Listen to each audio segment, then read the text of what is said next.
esté con vosotros. Proclamación del Santo Evangelio de nuestro Señor Jesucristo, según San Mateo. Gloria a ti, Señor. Jesús se dirigió a la gente y a sus discípulos y les dijo: en la cátedra de Moisés se han sentado los escribas y los fariseos. Haced, pues, y observad todo lo que os digan, pero no imitéis su conducta, porque dicen y no hacen. Atan cargas pesadas y las echan a las espaldas de la gente, pero ellos ni con el dedo quieren moverlas. Todas sus obras las hacen para ser vistos por los hombres. Se hacen bien anchas las filacterias y bien largas las orlas del manto. Quieren el primer puesto en los banquetes y los primeros asientos en las sinagogas, que se les salude en las plazas y que la gente les llame maestro. Vosotros, en cambio, no os dejéis llamar rabí, porque uno solo es vuestro maestro.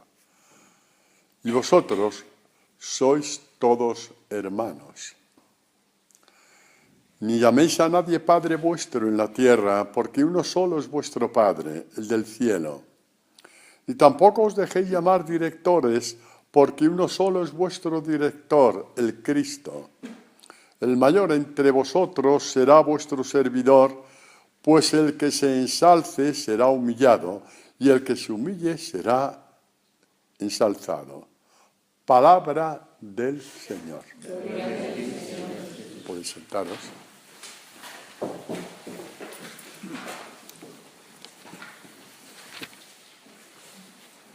Pues el título de la catequesis de hoy podría ser o es entrar en comunión con Dios. Mira que esto es una frase muy bonita, pero estas frases bonitas, si se quedan en frases bonitas, pues a lo mejor no serían como un florero, ¿no?, para adornar la mesa y nada más. No, aquí queremos que sea realmente algo fundamental en nuestra vida. ¿Qué significa en la vida de una persona que esa persona X, hombre o mujer, entra en contacto con Dios hasta el punto de estar y de entrar en comunión con Dios? Pues vamos a ver si Dios nos ayuda a partir esta catequesis a la luz de este título, ¿no? O este título, mejor dicho, a raíz de partir la catequesis, a raíz de partir la palabra. Dice Jesús: cuidado con los escribas y los fariseos, porque dicen y no hacen. Y vamos a ir un poquito más allá. No más allá de Jesús, por supuesto que no, pero más allá de la frase literal, en el contexto de lo que es la espiritualidad de la palabra. Es cierto que cuando vamos a Dios, poniendo, digamos, en la mesa, como quien dice, en la balanza, nuestras generosidades, llega un momento que no podemos con la palabra. No podemos con la palabra, no podemos con ella. La prueba lo tenemos en el Evangelio, que lo miramos de refilón, nos ponemos de perfil ciertos evangelios, y porque la cuestión es que, y ahora ya traspasamos un poquito el literal, es que la ley te dice lo que tienes que hacer. Pero la ley no puede hacer nada por ti. La ley te dice que no mientas, que no robes, que no engañes.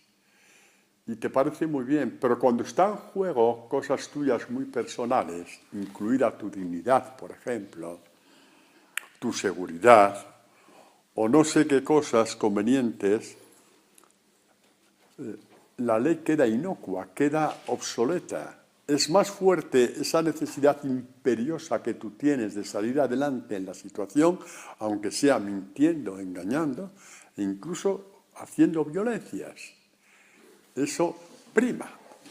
porque la ley no hace nada por ti. Te dice lo que tienes que hacer.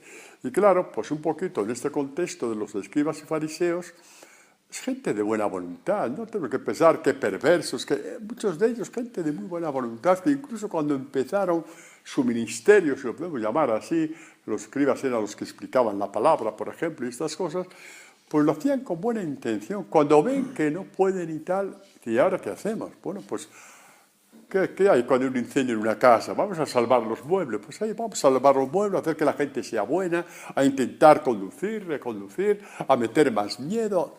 Vamos a intentar, y eso lo hacen todas las religiones, ¿no? Pues nosotros si vamos por ahí, como dice San Pablo en la carta a los Gálatas, hemos hecho inútil la muerte del Hijo de Dios. Sí, claro, cuando vamos por ahí, Jesús murió por nada, para que nos arreglemos por nosotros mismos. Y aquí vamos la gran novedad del cristianismo. Es que Dios hace por ti, por medio de su palabra, que es una palabra. Es la misma palabra que creó los cielos y la tierra. Es la misma palabra que te cambia a ti el corazón. Y ahí es todo un trabajo. Ahí es todo un trabajo maravilloso, creador. Porque un discípulo de Jesús es una creación perfecta de Dios por medio de su palabra. Poco, pues vamos a entrar ahí. Porque la palabra, cuando entra dentro de ti, te pone en comunión con Dios. Porque la palabra es Dios. En el principio existía la palabra, empieza Juan a decir el prólogo del Evangelio, ¿no? En el principio existía la palabra A, B, y la palabra estaba con Dios, C, y la palabra era Dios. Ahí tenemos que entrar, ahí, no perdernos la esencia, digamos, de lo que Dios nos quiere dar, cómo Dios nos quiere transformar, cómo Dios nos quiere crear, ¿no? La cuestión es que, volviendo a los escribas y fariseos, porque ya vemos que esto nos puede pasar a nosotros, todo aquel que va a Dios solamente con sus generosidades es candidato a ser un perfecto escriba, es candidato a ser un perfecto fariseo. Es candidato a ser un perfecto escriba o un completo escriba, un completo fariseo. Aquí en este caso podríamos decir lo que Jesús dijo a la samaritana: el que esté libre de este pecado, no digo en el presente, pero sí en el pasado, no sé si también en el presente nos quede algo, que tire la primera piedra. Porque la cuestión es que si la palabra no es lo que tiene que ser dentro de ti, que es el poder de Dios, que es la fuerza de Dios, al final este Dios del que tú hablas es un extraño para ti. Y tú eres tan necio que ni te enteras. Extraño era Dios para los escribas y fariseos. Y hablaban de él todos los días. No. Si la palabra es extraña a tu corazón, en el fondo, Dios, el Dios de Jesús, el Dios Padre de nuestro Señor Jesucristo, el mismo Jesús, Hijo de Dios, no deja de ser un extraño para ti, porque te has quedado en la fachada de Dios. Y Dios es sobre todo corazón, por tanto Dios es sobre todo interior. Y hay que llegar hasta el corazón de Dios. ¿Hasta qué punto termina siendo Dios un extraño para estas personas? Quizá lo ha sido para nosotros también, y no pasa nada, no os preocupéis. Hay que dar gracias a Dios porque estamos ahora donde estamos, ¿no? Así que nadie se asuste ni se flagele, que no es para eso la cosa.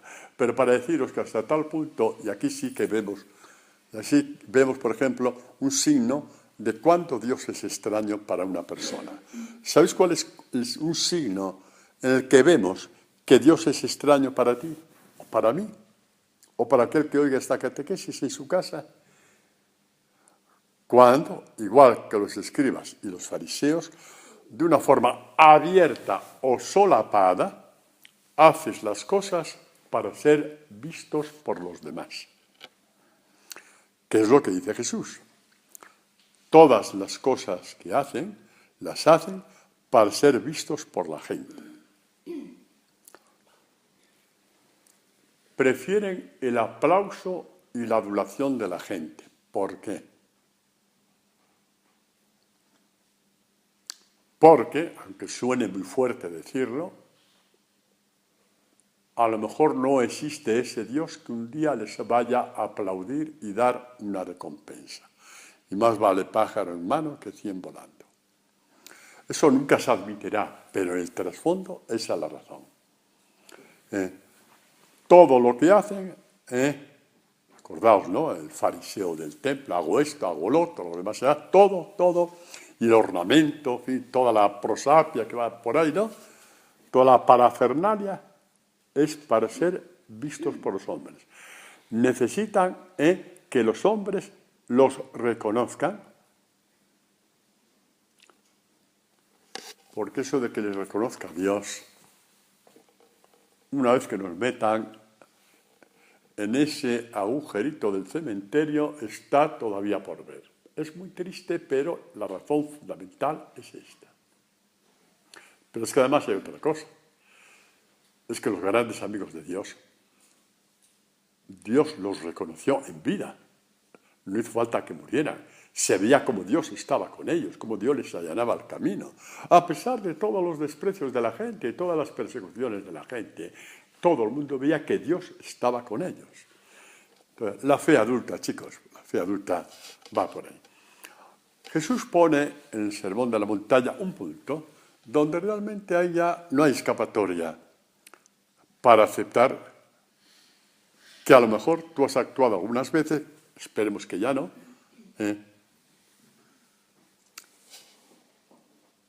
para ser aplaudido y adulado por los demás. Lo vemos en el Sermón de la Montaña.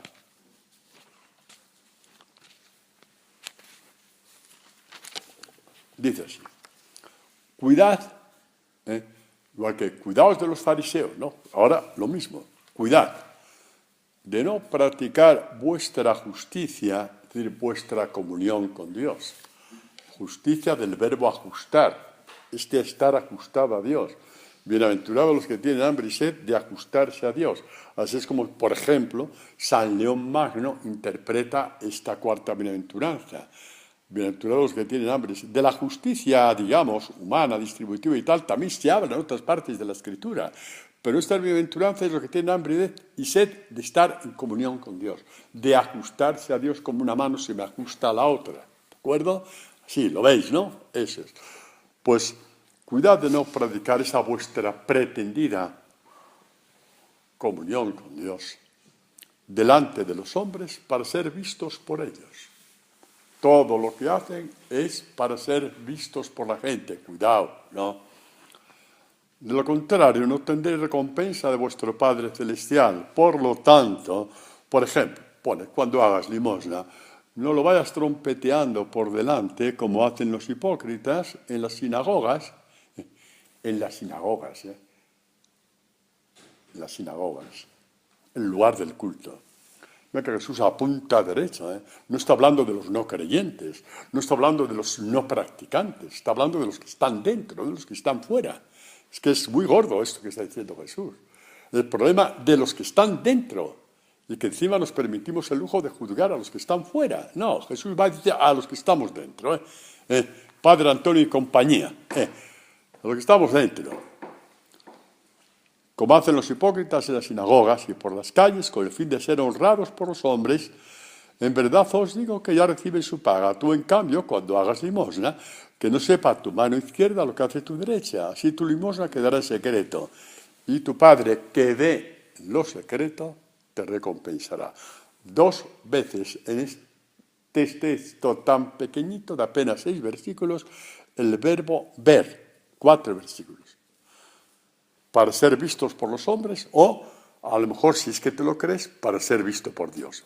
Ahí está tu fe, adulta o infantil. Adulta o infantil. Ya sabemos que en esto, pues gracias a Dios, digamos que ahora no hay el escándalo que había antes, que los donativos salían hasta en el periódico.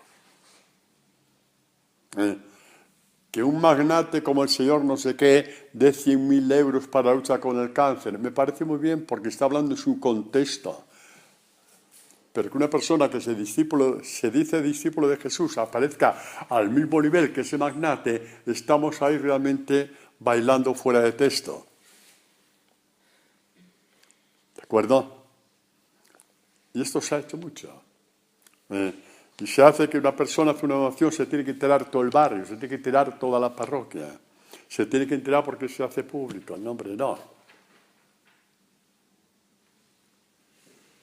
Ya nos consideran de mal gusto. Es que, jolines, te quedas sin 3.000 euros y encima no has permitido a Dios que lo viera. Porque cuando lo ve un hombre, Dios ya no lo ve. ¿Tú qué negocio? Has hecho el negocio del siglo. Has hecho el negocio del siglo. Vamos, el empresario del año, se te puede llamar. Te has quitado 3.000 euros de tus cosas, que a lo mejor tú te querías comprar un piano, que estos casos se dan, y después has hecho una cosa tan maravillosa que te has quedado sin piano, porque te gusta la música y porque lo que sea, y de pronto resulta que se entera todo el mundo. Y apareces en la hoja parroquial. Hay revistas que sabéis, que pone bienhechores nuestro, Pepito Pérez, tal.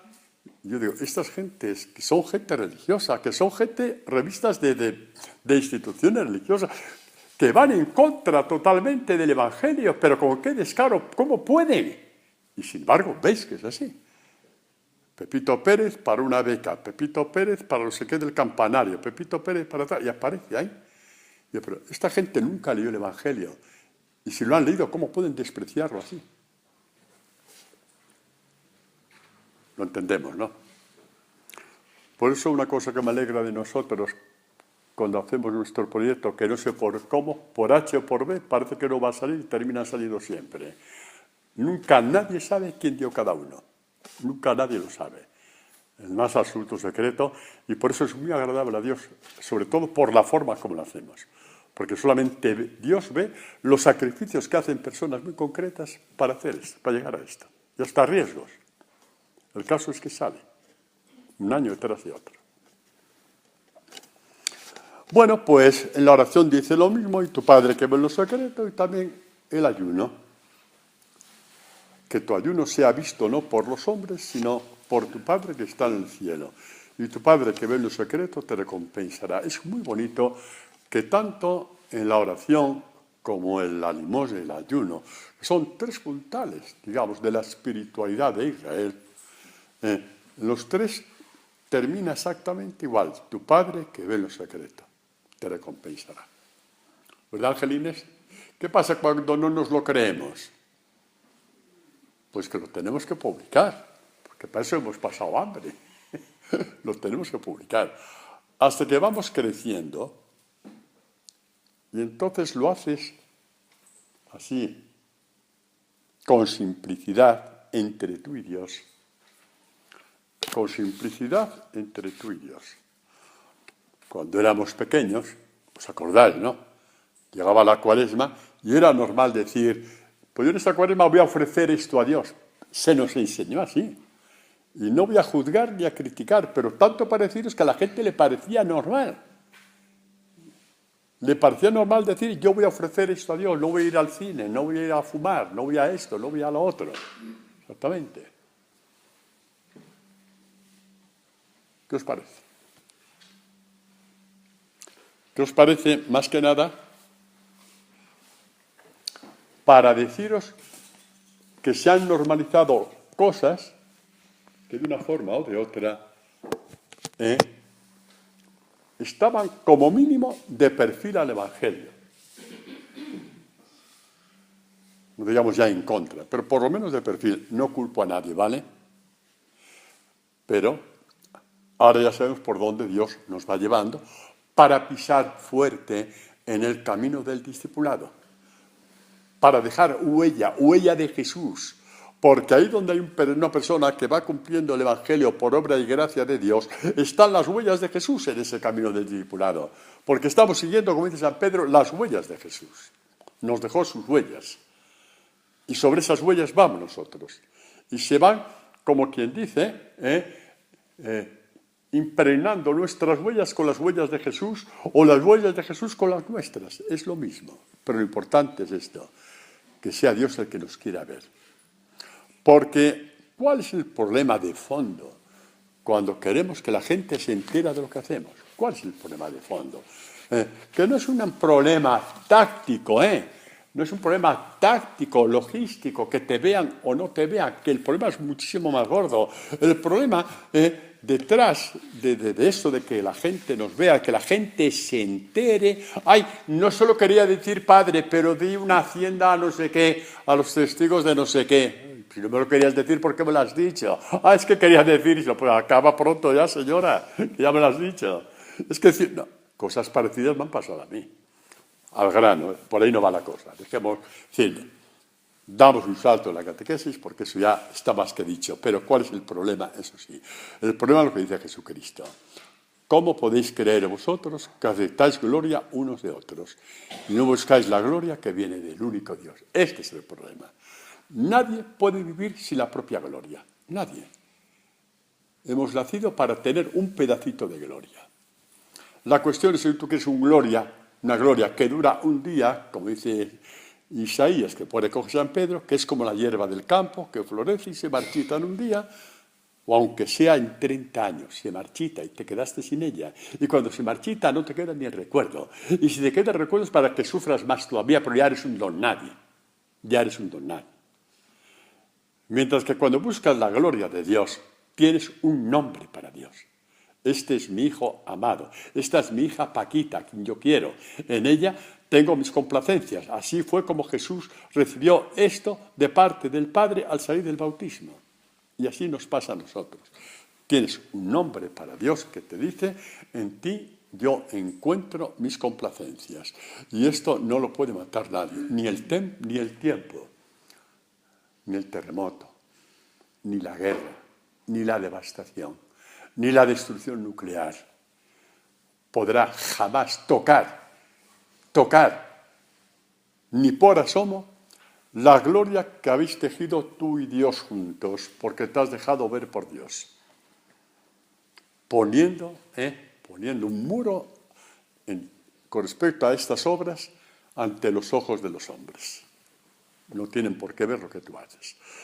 Jesucristo dirá también. Esto es muy bonito, esto es bellísimo lo que vamos a escuchar ahora. Cuando Jesús dice acerca de buscar la gloria, dice, yo no busco mi gloria, y hay quien la busca y juzga. El Padre le busca la propia gloria a Jesucristo y le juzga. Porque ¿cómo juzgan los hombres a Jesucristo? Pues ya lo sabemos. Ignorante, poseído por los demonios, loco, ese es el juicio de los hombres. Y Jesucristo tiene otro juicio de parte del Padre, el que le busca su propia gloria, el que le dijo, tú eres mi Hijo amado, en ti me complazco. Esta es la gloria que tenemos que buscar nosotros y Dios la busca para ti, por eso no te la tienes que buscar tú. Te evita el trabajo de buscar tu gloria, te evita el trabajo de mandar el currículum de tu gloria por toda la parroquia, por toda la casa de vecinos, por toda la comunidad de vecinos. Ya no necesitas enviar el currículum. Dios ya busca tu gloria y te juzga a raíz de esta gloria que estáis tejiendo entre los dos. Él para ti, tú para él. Bueno, entonces vamos a ver cómo un discípulo se deja mirar por Dios. Es una mirada de comunión, es una mirada de cercanía, es una mirada que te ata a Él. Como por ejemplo, cuando miró a Pedro.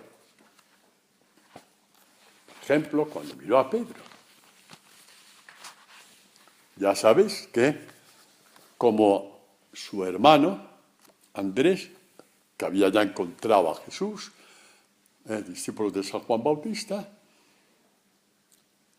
Andrés y Juan lo habían encontrado, le preguntaron dónde vives, le dijo venid y veréis, etc.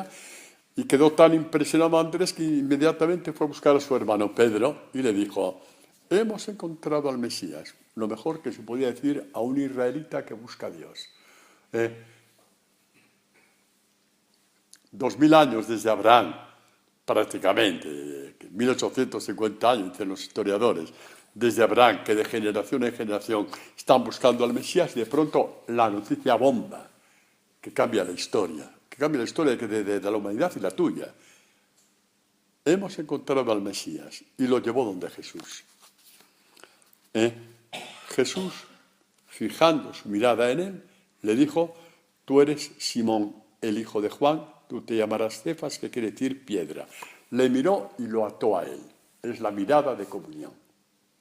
Luego volveremos sobre Pedro si da tiempo, para no desviarnos. Hay una mirada de Dios Padre sobre Jesús. Es esa mirada de Dios Padre sobre Jesús que nadie se hubiera imaginado nunca. Y es bueno que te lo imagines, porque para ser discípulo tiene que acontecer la misma mirada sobre ti que tuvo Dios sobre Jesús. Y por eso vamos a entrar en ella. Hacemos esta parte, 3 versículos nada más, de la lectura que hacemos en los Viernes Santos antes de leer la Pasión. O sea, la lectura de los oficios del Viernes Santo, que empieza así: ¿quién dio crédito a nuestra noticia? Y el brazo de Yahvé, es decir, la fuerza de Dios. ¿Dónde descendió la fuerza de Dios? ¿En quién? ¿En quién descendió la fuerza de Dios? Y así es como Pablo llama a Jesús fuerza y sabiduría de Dios. ¿A quién se reveló el brazo de Yahvé? Que significa catequéticamente sobre quién descendió la fuerza de Dios. Y dice sobre quién. Creció como un retoño delante de él, como raíz de tierra árida. Una raíz de la tierra árida no sirve para nada, se seca. Una raíz en el desierto se seca. Le vimos, los hombres, le vimos. No tenía aspecto que pudiéramos estimar. Despreciable, deshecho de hombres, varón de dolores. Todo esto pasó al pie de la letra con Jesucristo.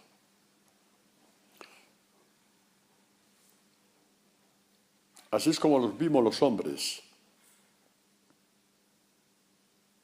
Si hubiéramos nacido hace 2000 años en Israel, lo hubiéramos visto exactamente igual. ¿Sabéis por qué? ¿Sabes por qué, Pepe? ¿Sabes por qué tú y yo lo hubiéramos visto igual? Te lo digo. Porque se hubiera puesto a predicar y su predicación hubiera chocado contra tus intereses y contra los míos. Y la única forma de defender tus intereses es desautorizar al que te está poniendo en evidencia. Este es el problema que hay. Y después de la muerte de Jesús llevamos 2000 años con el mismo problema. Los santos siempre fueron desautorizados y los discípulos del Señor también. Luego yo, para reclutador de discípulos, soy un fenómeno, Qué bien os lo presento, ¿no? Pero es lo único que podemos llegar a ser como hombres y mujeres. Todo lo demás muere menos esto. Esto te dice por qué vives, por qué has nacido, por qué tienes este cáncer, con perdón del que lo tenga aquí. Pero me entendéis, ¿no? ¿Por qué tienes lo que tienes? El ser discípulo te asienta como una columna sobre tu vida, aunque tu vida se esté desmoronando, la columna permanece entre tú y Dios. Por eso hay que predicar así. Creció como un retoño delante de él. Así le veía Dios, delante de él. Tú tienes que estar pendiente de aquel que te sembró. Toda planta que no haya sido plantada por mi Padre Celestial será arrancada, dice Jesús, ¿no? Somos plantas de Dios. Somos plantas de Dios. En tierra árida, allí donde no crece nada, ahí donde todo es despreciado, ahí donde todo es pisoteado. Pero la cuestión es que estamos bajo la mirada de Dios, delante de Él. Esta es nuestra esperanza, esta es la razón de nuestra victoria. Esta es la razón de nuestra victoria. Esta es la razón de nuestra alegría, Paulín. Esta es la razón de nuestra plenitud. Esta es la razón por la cual estamos vivos y más vivos que nadie, porque disfrutamos de la vida más que nadie, porque sabemos lo que tenemos y porque sabemos que eso que tenemos jamás se va a morir. Y jamás se va a morir porque lleva el sello de Dios, no porque tú seas el más guapo de la tierra. Porque lo que lleva el sello de Dios no muere. Y lo sabemos. Lo sabemos porque Dios testifica a lo largo de tu camino de discipulado que está contigo. Te lo testifica cuando es necesario, cuando a lo mejor ya no puedes más, cuando a lo mejor estás desesperado, viene un toque de Dios que dice, oye, te dije que estaba contigo y al final el demonio te lo ha querido quitar, pues mira, te lo digo otra vez, y te da un dato, te da un acontecimiento, te da estas cosas que no mueren jamás. Te las pone en el alma de forma que el demonio jamás pueda borrar eso delante de ti. A la luz de esto, leemos otra vez el texto. ¿Quién dio crédito a nuestra noticia? El anuncio del Mesías. Un Mesías que crece en raíz de tierra árida. Un Mesías despreciado, deshecho de hombres, varón de dolores. Un Mesías que le dijeron todo lo que sabemos. Hacía milagros, ay sí, qué bien, no, los hace por medio de Belcebú. Hay que llegar hasta eso ya. Hay que llegar ya a eso.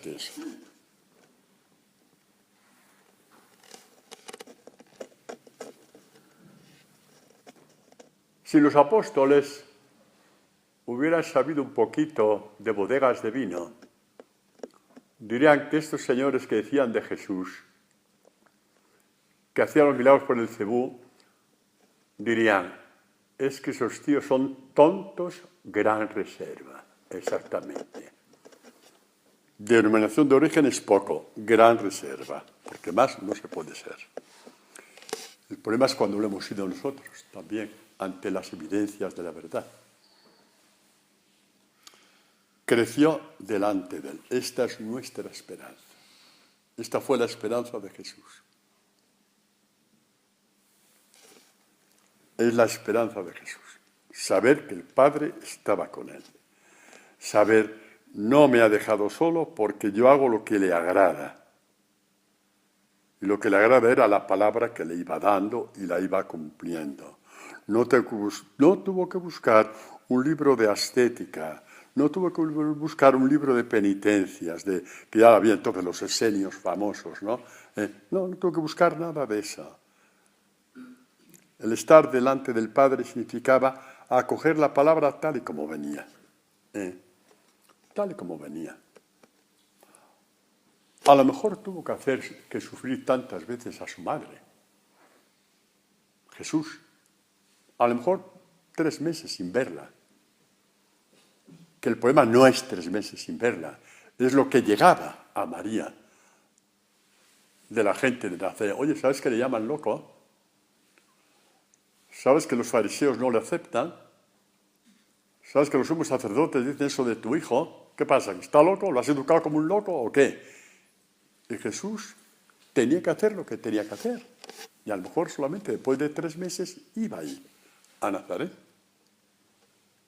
Tenemos que ver las cosas reales como son. Si la santidad es esto, es lo normal, no busquéis cosas anormales. No busquéis sensaciones. Menos aún sensacionalismos. Mi Padre está conmigo porque hago lo que le agrada.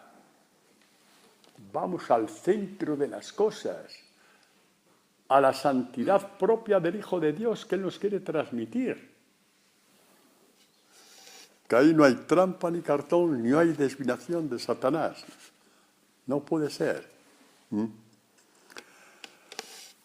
A los ojos de Dios crecemos los discípulos porque recibimos de Dios lo mismo que recibió su Hijo. Su fuerza, Elia, y su sabiduría para vencer toda tentación, aunque caigamos. El vencedor es alguien que sabe caerse. El vencedor es alguien que sabe caerse.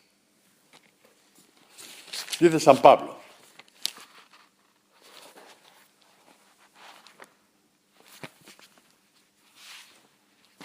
A ver lo que dice San Pablo. Que se me ha escondido el tío.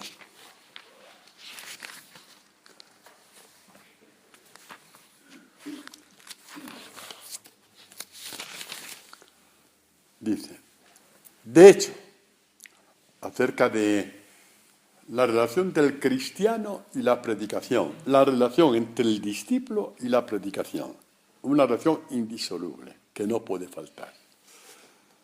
De hecho, como el mundo, mediante su propia sabiduría, no conoció a Dios, en su divina sabiduría, quiso Dios salvar a los creyentes mediante la necedad de la predicación. ¿Por qué necedad de la predicación? Porque solamente a un necio se le ocurre creerse que hay que perdonar 70 veces 7, por ejemplo. Solamente a un necio, según el mundo, cuidado. Solamente a un necio, según el mundo, se le ocurre pensar que tienes que devolver bien al que te ha hecho mal. Esa necedad rechazada por los sabios de este mundo, que dice que tienes que afirmar tu personalidad frente a quien te ofende, es la necedad del Evangelio de Jesús. Necedad de la predicación. Así pues, mientras los judíos piden señales, las señales son los milagros, sabéis, ¿no? Señal y milagro significan lo mismo en la espiritualidad bíblica, ¿no? Los griegos buscan esta sabiduría de afirmar tu personalidad, de que nadie te pise el pie, de que nadie esto, que nadie el otro, y que eso de perdonar, bueno, de vez en cuando y a quien quieres mucho, pero al idiota de turno ni agua, Al idiota de turno ni agua. Eso. Nosotros predicamos un Cristo crucificado. ¿Por qué crucificaron a Jesús? Por ser débil, por no defenderse, por ser obediente al Padre. Porque si no hubiera sido crucificado,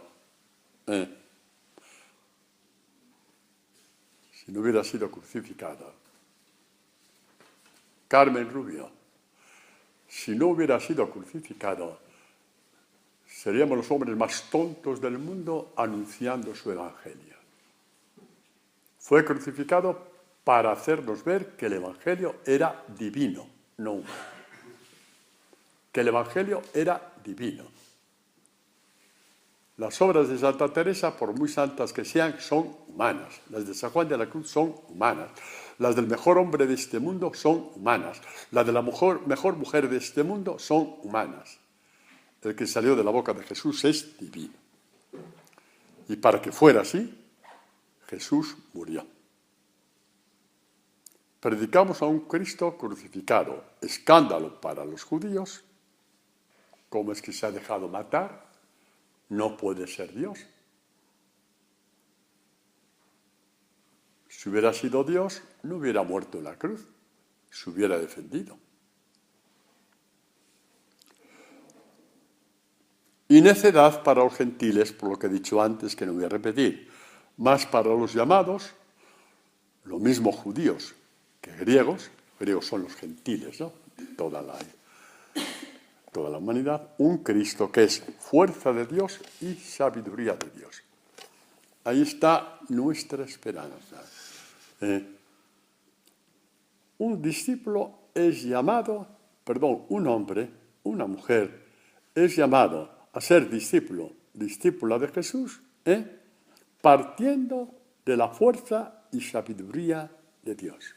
La misma fuerza y sabiduría que llevaron a su Hijo hasta la muerte y muerte de cruz. Si no, es imposible ser discípulo. Terminaremos igual que los fariseos, haciendo un recorte por allí, otro recorte por allí, para acomodarte. Y va pasando el tiempo y el primer recorte fue hecho con una cierta generosidad para salvar un poquito la situación. Después te vas habituando y te molesta otra cosa y sigue recordando. Al final, ¿con qué te quedas, ¿Con qué te quedas al final? Ángel de la guarda, dulce compañía, no me desampares ni de noche ni de día, de ahí no pasas.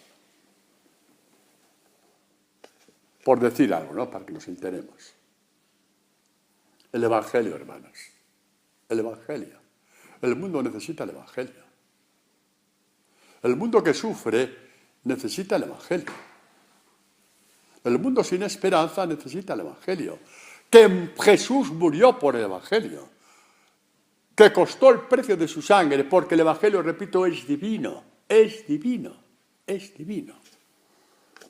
El Espíritu de Dios, como decían los santos padres de la Iglesia, está en su Evangelio. Y el Evangelio dice y hace por ti. Le afirma que tú te vas dejando penetrar por él.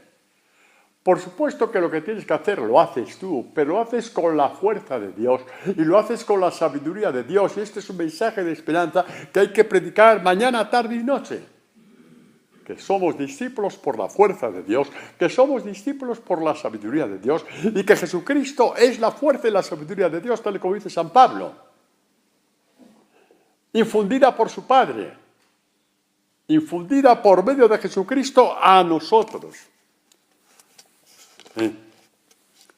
Ahora sí podemos hacer un poquito, recrear la escena de aquel día o aquella tarde en que Andrés le dijo a Pedro: hemos encontrado al Mesías, y lo llevó donde Jesús.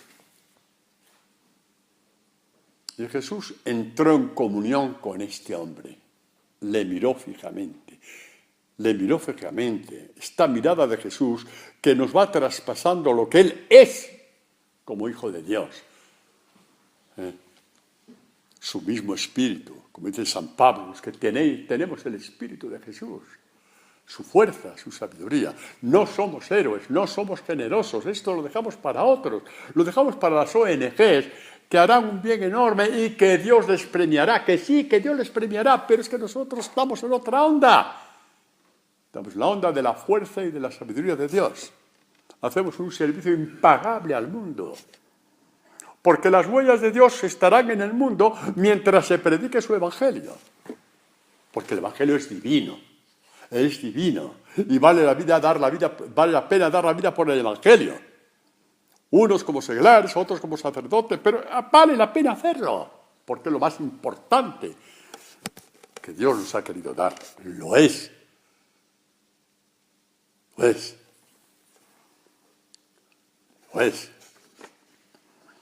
cuando vemos que lo que Dios nos ha concedido en esta comunidad, después por medio de la red, va a tantos países del mundo, vemos que Dios está cumpliendo todo un Pentecostés por medio de esta pobre comunidad, llevando al mundo palabras de vida eterna. Muchos de vosotros están echando muchas horas para esto, pero se está haciendo. Se está haciendo. La mirada de Jesús, hermanos, la mirada de Jesús que acompaña a Pedro, cuando el demonio le coge a Pedro. Cuando el demonio coge a Pedro y piensa que lo ha cogido y que ya es suyo y que ya no hay nada que hacer, cuando piensa que es suyo y ya no hay nada que hacer, estoy hablando de las 3 negaciones,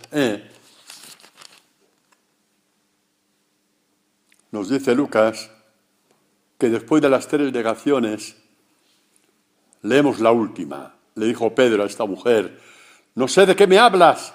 Y en aquel momento, estando aún hablando, cantó un gallo y el Señor se volvió y miró a Pedro. Era a continuación de la primera mirada. El Pedro hundido recibió la luz de su Señor. Se volvió y le miró. Una forma de decir: no he renunciado a ti. Porque aquí a lo mejor uno se castiga mucho de su vida pasada, hice esto, hice lo otro. Pues bueno, ¿y qué más da? Si Dios volvió a mirar a Pedro para decirle que estaba con él. Si Dios miró a Pedro para decirle que estaba con él. ¿Y cómo sería la mirada 3 días después ahí a orillas del Tiberíades? ¿Alguien quiere saber cómo sería esa mirada? ¿Alguien quiere saberlo? Sí. Pues te esperas a que salga el libro. Porque los 8 capítulos del libro de San Pedro van todos en 8 catequesis sobre prácticamente el mismo tema. Ese encuentro a orillas del Tiberíades. Pedro, ¿me amas? Apacienta mis ovejas. ¿Tendrás paciencia para esperar? Esperemos que sí. Pero sí, no pretendí que fuera por ahí la cosa, pero me lo inspiró Dios a partir del segundo capítulo, digo, vamos a hacerlo así. De eso se titula Pedro, ¿me amas? Es así como se titula, Pedro, ¿me amas? El subtítulo está por ver todavía, pero Pedro, ¿me amas? Apacienta mis ovejas. Así que Jesús miró a Pedro cuando Pedro pensaba que estaba todo perdido, que esa mirada no iba a existir más sobre él, que no iba a acompañar más a Jesús, que ya se acabó el discipulado. ¿Y qué hizo Pedro después de esa mirada? Continuó con el grupo en la esperanza de que Jesús viniera a su encuentro. No dijo, ala, ha sido una experiencia muy bonita, ala, cada uno que vaya por su campo, yo tengo mi barquita y me voy a pescar. Ala, cada uno que vaya por donde quiera. No, continuaron en el grupo. Y Jesús se encontró en el cenáculo. Ahí los encontró. Y faltaba uno por la razón que sea, no lo sabemos, pero ahí se quedó hasta que volviera. Porque la mirada no es milagrosa, no. Dejaros ya de milagritos, ya. Esa mirada te tiene que llegar hasta el corazón y decir, voy a persistir para no perder esa mirada. Porque sí es cierto que la puedes perder, ¿eh? A lo largo de 2000 años de la Iglesia, sí sabemos historias muy concretas y muy serias de gente que por la razón que sea la ha perdido. Pedro se mantuvo firme hasta que esa mirada que tuvo en aquella noche de la pasión, de las negaciones, se volviera en un recuperar el discipulado que no había perdido nunca en la mente de Jesús, pero que él sí creía que había perdido.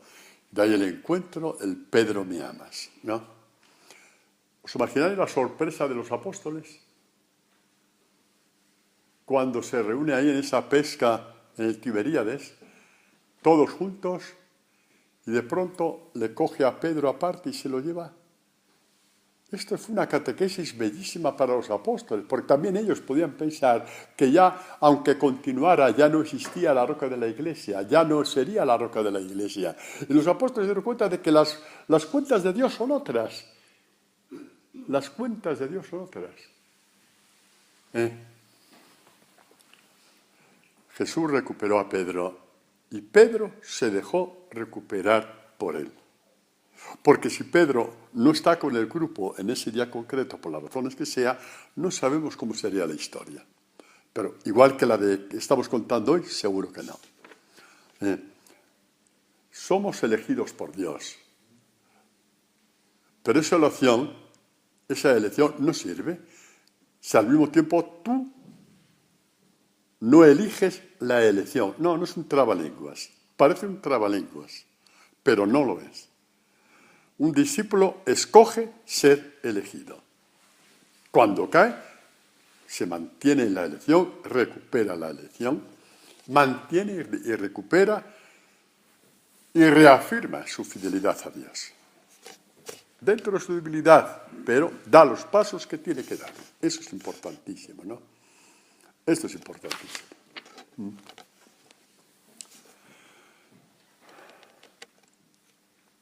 Vamos a leer un par de textos que nos da tiempo. ¡Oh! Pues no nos da tiempo. Voy a coger solamente uno. ¿Por qué me habéis dejado que me liara, tío? Si queda a la mitad de la catequesis. Oye, doy 2 horas y os doy libre el próximo sábado.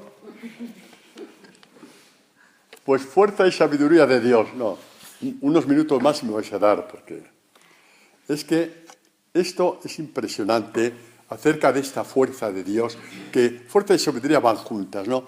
Es la experiencia de Pablo. La experiencia de Pablo es brutal. Es brutal porque evidentemente Dios lo entresaca de un mundo judío, de un mundo israelita, de un mundo que continúa en sus 13, de que no se ha equivocado en nada, que a lo mejor se le fue la mano con la muerte de Jesús, pero poco más. Bueno, mira, ¿qué más da? Mira, tanta gente que muere cada día, pues uno más que importa, ¿no? Metimos la pata, bueno, porque a lo mejor era inocente, pero evidentemente no era hijo de Dios, porque si no, no hubiera muerto y tal y tal. El caso es que cuando Pablo se convierte, pues los problemas empiezan con su pueblo, que arremete contra él a todo. Ahí donde iba había comunidades de judíos, enseguida le daban, ¿no? Le protestaban, ¿no? Ya sabéis, ¿no? Le meten en la cárcel, le azotan, le hacen de todo, ¿no? Entonces dice Pablo, dice así, para que no me engría con la sublimidad de lo que Dios le había revelado tantas veces, porque Dios le consolaba tantas veces, ¿no? Me fue dado un aguijón en mi carne, un ángel de Satanás que me abofetea para que no me engría. La oposición brutal de su pueblo. Le dolía mucho más que la oposición de los gentiles, ¿no? Porque era su pueblo, era su sangre, era hijo de las mismas promesas, era hijo de Abraham. Eso le traspasaba el alma. Y dice, por ese motivo, rogué 3 veces al Señor. 3 veces un número simbólico para decir rogué continuamente. Para que se alejase de mí este aguijón. No. Pero él me dijo, mi gracia te basta, que mi fuerza se muestra perfecta en la flaqueza. Vamos a ver, si tú no experimentas la debilidad de la persecución, dime tú cómo quieres que te dé la fuerza. ¿Para qué? Para tenerla de adorno como un florero. Si yo te voy a dar mi fuerza, es para que combatas tu debilidad, para que te sobrepongas a tu debilidad. No, queremos que todo nos vaya bien, eso es, ¿eh? Y encima tener la fuerza de Dios. Y la debilidad de Dios también. Un poco más y también sin pecado original como la Virgen María. Pero venga, no seas tonta, por favor. La fuerza Dios te la da solamente si eres perseguido. Mi gracia te basta. Porque Dios es gracia. ¿Qué pensabais? Que eso de... ¿Cómo era eso? Luis, ayúdame, que tú eres mi amigo. Eso. Santa Teresa, solo Dios basta. Lo inventó Santa Teresa. Está aquí, hombre, está aquí. Me parece muy bien que lo haya dicho Santa Teresa, pero mi gracia te basta. Eres perseguido, eres odiado, eres insultado. Te hacen esto, te hacen lo otro, tal. Y Pablo, ya basta, y no os aguanto más, que son unos hijos de... No aguanto más. Mi gracia te basta. La experiencia de Pablo, experiencia de Dios única. Es que no hay una experiencia de Dios como esta, Una experiencia de Dios como esta no la hay. Ahí no hay trampa ni cartón. Hay que ir detrás de esta experiencia. Porque aunque veas 40.000 milagros en tu vida, cuando estás en el hondo de la fosa que todo el mundo te pisotea, no te sirve. Te sirve mi gracia te basta.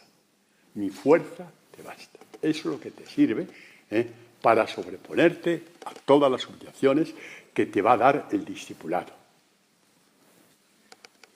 Mi gracia te basta. Que mi fuerza se muestra perfecta en la flaqueza, es decir, en la debilidad. Por tanto, qué chulo San Pablo. A mí me encanta por lo chulo que es. Cada uno tiene su santo preferido. A mí me va San Pablo por lo chulo que es. Por lo tanto, con sumo gusto me seguiré gloriando, sobre todo en mis flaquezas, para que habite en mí la fuerza de Cristo. Si no, no hay fuerza de Cristo. Dejaros ya de titulares, ¿vale? Dejaros ya de titulares de estampitas. La fuerza de Cristo habita en ti en la medida en que eres sumido en la debilidad de la persecución y del desprecio. Creció delante de mí, a los ojos de mí, como raíz de tierra árida. Despreciado, deshecho de los hombres, varón de dolor. Esto te lo tienes que escribir a fuego en tu alma. Para que no sea solamente una palabra bonita. Para que no sea, como decía antes, un florero. ¿Y qué pasa cuando haces esta experiencia de esta fuerza y esta sabiduría de Dios? Que estás en comunión con Dios. Esto es estar en comunión con Dios. Esto es. No tener un éxtasis ni levantarte 3 metros por encima como si fueras un albañil. ¡Que no! ¡Que no! Con sumo gusto seguiré gloriándome, sobre todo en mi debilidad. ¿Por qué? ¿Porque soy un masoquista? No, para que habite en mí la fuerza de Dios. Por eso, y ahora dice en qué consiste estas debilidades, no en que era un peso pluma en el boxeo, no. Me complazco en en mis debilidades, que son en las injurias, en las necesidades, en las persecuciones, en las angustias sufridas por Cristo. ¿Por qué? ¿Porque me gusta sufrir? No. San Pablo tenía las neuronas en su sitio, por lo tanto, no era por eso. Porque cuando estoy débil, entonces es cuando soy fuerte. Hermanos, esta es la buena noticia de hoy. Discípulos, gracias a la fuerza y la sabiduría de Dios. Pero para que éstas entren dentro de ti, tienes que ser vaciado por medio de la persecución y del desprecio. No se trata de que nos guste o nos deje de gustar. El que diga que le gusta el sufrimiento, que se vaya al médico y que aquí no venga porque nos va a contaminar a todos. No, no nos tiene por qué gustar, en absoluto. Y no nos gusta. Pero sabes que en la debilidad, estás en disposición de que Dios te mire y digo, a este le voy a dar mi fuerza, a este le voy a dar mi sabiduría. Así que damos gracias a Dios.